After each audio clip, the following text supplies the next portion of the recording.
नमस्कार।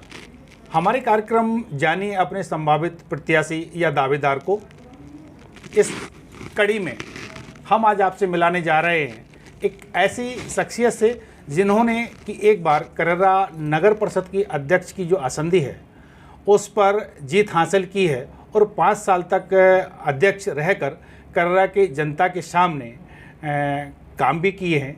एक बार फिर यह जनता के सामने आना चाहते हैं क्योंकि इस बार फिर अनारक्षित महिला सीट है और इनका पूरा मनोयोग है कि ये फिर से एक बार चुनाव लड़ें। तो आइए मिलते हैं रजनी साहू से।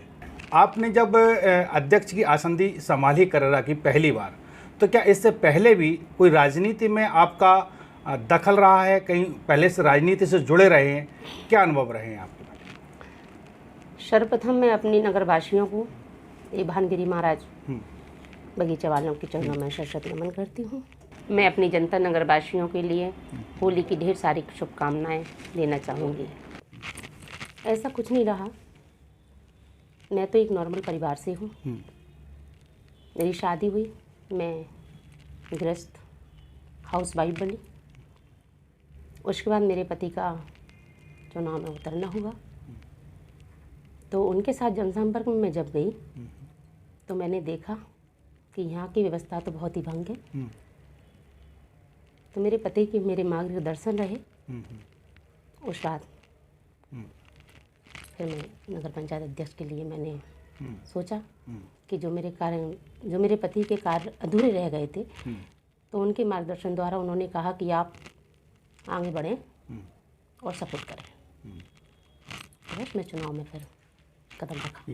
आपने जब चुनाव लड़ा था तो कर्रा की जो सीट थी वो अनारक्षित महिला के लिए सीट थी और चूंकि आप पिछड़े वर्ग से आते हैं, ऐसे में जब अनारक्षित सीट होती है तो निश्चित रूप से अन्य जो जातियां हैं, अन्य जो समाज हैं, उनके प्रतिनिधि कहीं ना कहीं प्रबल दावेदार होते हैं उस सीट को पाने के लिए। लेकिन आपने इन सारे मिथकों को तोड़ के पिछड़े वर्ग से होने के बावजूद भी अनारक्षित वर्ग की सीट पर अपना कब्जा बरकरार रखा, आपने जीत हासिल की थी। तो इसके पीछे क्या राज था, क्या कहेंगे, क्यों ये सारी सफलताएं मिल पाई हैं? कोई राज नहीं था। मैं तो ये तो सिर्फ मेरे लिए जनता का प्रेम स्नेह मिला और बस उन्हीं के प्रेम स्नेह के साथ मैं राजनीति में उतरी और उन्हीं के प्रेम स्नेह के साथ मेरी विजय हुई। जब पहली बार आप चुनाव में आए थे, शायद कोमल जी ने जब जो चुनाव लड़ा था पहली बार, तो आपका जैसा कहना कि आप प्रचार में उनके साथ उतरे थे और दूसरी बार आपने खुद ने चुनाव लड़ा था, तो इन दोनों चुनाव में क्या अंतर आपने देखा है कि आपने खुद के चुनाव लड़ने में या जो पहला चुनाव था उस चुनाव के दौरान? इसमें मैंने जब मेरे पति जी ने चुनाव लड़ा तो उनके प्रचार में भी मैं कुछ उस समय तो मैं करीबन 1-2 दिन ही गई थी, ज़्यादा नहीं गई। तो 1-2 दिन जाने पर मैंने ये देखा कि यहाँ की गलियाँ बहुत ही अस्त व्यस्त हैं और गड्ढे भी तमाम थे और कुछ अपनी निचली बस्ती की तरफ जाया जाए तो वहाँ पत्थर काफ़ी थे, निकलने में समस्याएं बहुत रहती थी। तो मेरा तो यही मानना रहा कि हम चुनाव में आए और एक बार हमें जनता मौका दे तो हम सबसे पहले हमारा लक्ष्य रहेगा कि हम अपने कर्रा की रास्तों को सुधारें, यहाँ रोड डालें जिससे हमारी जनता को निकलने में आने जाने में असुविधा ना हो। और बस यह उन्होंने किया। उन्होंने बहुत प्रयास किया, संघर्ष किया और उन्होंने इस सपने को पूर्ण किया। सपने को पूर्ण करते करते हमको करीबन आज भी अभी भी हमें कर्रा में रोडें डल रही हैं। जैसा आपने बताया कि पिछले जो आपके पति जी के कार्यकाल के जो काम अधूरे रह गए थे, उसके बाद आपने जब गद्दी संभाली, आसंदी संभाली, तो 5 साल का वो कार्यकाल आपको मिला था। तो आपके कार्यकाल में कोई विशेष उपलब्धि जो नगर को आपने दी हो? बिल्कुल दी, जैसे कि पानी की सुविधा। पानी की सुविधा की ये 15 वार्ड में पानी की बहुत परेशानी थी, तो मेरा सबसे ज़्यादा प्रयास रहा कि मैं उनको पानी की पूरी सुविधा दे सकूं। उस टाइम पे हमने पाइपलाइन डलवाई, लेकिन किसी कारणवश वो पाइपलाइन फेल हो गई जिससे उनको पानी नहीं मिल पाया। और फिर मेरा ये कहना था कि मैं अपने नगरवासियों के लिए पार्क दे सकूं, शौचालय बनवा सकूं। हमारे तमाम सपने थे कि अब हम अपने नगरवासियों के लिए सारी सुविधाएं दे सकें। अगर हमें उन्होंने इस काबिल समझा है और अपने बीच लाए हैं। मैं तो मैंने आपसे पहले बोल चुकी हूँ, जैसे कि मैं एक हाउस वाइफ हूँ, तो मैं जैसी आई तो मुझे ऐसा नहीं लगा कि मैं अपने ससुराल में हूँ। मुझे नगरवासियों से इतना प्रेम और इतना स्नेह मिला, तो मैं इसीलिए मैं उनका छोटा प्रयास करती रही और जो कुछ मुझसे बन पड़ा मैंने उनके लिए किया। लगातार 15 साल से आपके ही परिवार का नगर पालिका पे कब्जा है, लेकिन नहीं, ये कब्जा तो उसके बावजूद भी अगर देखा जाए तो कोई खास विकास नज़र नहीं आता है, ऐसा लोगों का कहना है। क्योंकि अधिकतर लोगों का कहना है कि मूलभूत जो सुविधाएं नगर को मिलना चाहिए थी उन पर तो काम हुआ ही नहीं और कोई बड़े विकास कार्य यहाँ नहीं हो पाए। तो इसको लेके क्या कहेंगे? बड़े विकास कार्य में आप क्या चाहते हो? जैसे कि हमारे नगर पंचायत में की तरफ से ये पार्क बनी गए हैं और स्ट्रीट लाइट लगी गई हैं, कैमरे लग चुके हैं और आपका ये गलियाँ आप कहीं भी भ्रमण करके देख लीजिए, सड़कें पूरी डल चुकी हैं और डिवाइडर भी बन चुका है। अभी जो पानी की सुविधा पाइपलाइन चल रही है उससे मेरा ये कहना है कि पानी की सारी समस्याओं का समाधान जनता के लिए मिल जाएगा। आने वाले समय में जनताओं को कोई पानी की समस्या नहीं रहेगी। तो मैं अपनी प्यारी जनता से उनको यह सोचना चाहती हूँ कि मुझे एक मौका और दें, जिससे मैं जो मेरे काम अधूरे पड़े हुए हैं मैं उनको पूरा करना चाहती हूँ। जो मुझ पर चूक हुई या मेरे पति से चूक हुई, हम उनको सुधारना चाहते हैं। इस बार चूंकि कंपटीशन ज़्यादा रहेगा, क्योंकि आपके प्रतिद्वंदी जो भारतीय जनता पार्टी में ही है वो टिकट मांगने वालों की कतार भी काफ़ी लंबी है, तो क्या आपका पार्टी के सामने पक्ष रखने का क्या आधार रहेगा कि पार्टी आपको टिकट दे? जैसे मैं ये कहना चाहूँगी कि हम लोगों ने दो बार चुनाव 2004 में चुनाव लड़ा, वो निर्दलीय लड़ा। 2009 में चुनाव लड़ा तो वो भी निर्दलीय लड़ा और उसके बाद में पार्टी ने हमें इस काबिल समझा तो उन्होंने हमें टिकट दिया, तो हम 2014 में पार्टी से, बीजेपी पार्टी से हम जीत प्राप्त हुई।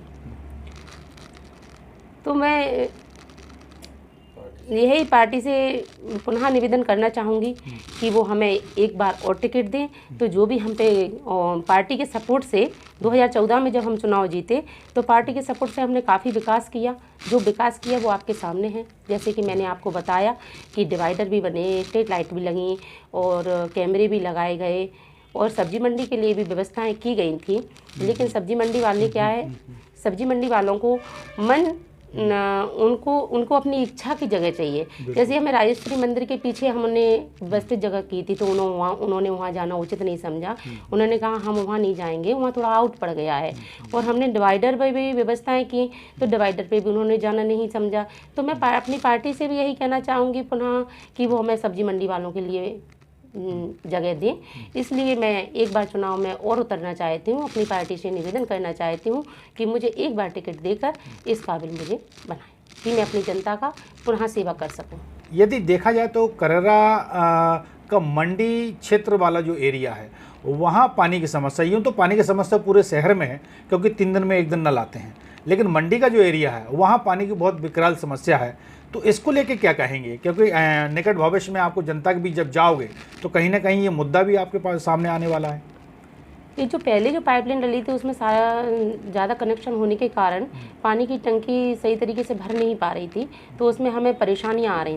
आदरणीय नरेंद्र सिंह तोमर जी सांसद जी हैं, उनके आशीर्वाद कार्यकाल हमारे कार्यकाल में उनसे हमें जल वर्धन योजना के लिए राशि मिली। तो हमें ये पाइपलाइन जो डल रही है उससे अभी तो पानी जनता को मिल ही रहा है, लेकिन आने वाले समय में भी जनता पानी से परेशान नहीं होगी और ये पाइपलाइन फेल भी नहीं होगी, इतना मेरा पूर्ण विश्वास है। और ये तो मेरे पति के कार्यकाल में ही हुआ है और बढ़िया चलेगा। ये मैं जनता से कहना चाहूँगी कि जनता मेरा सपोर्ट करे।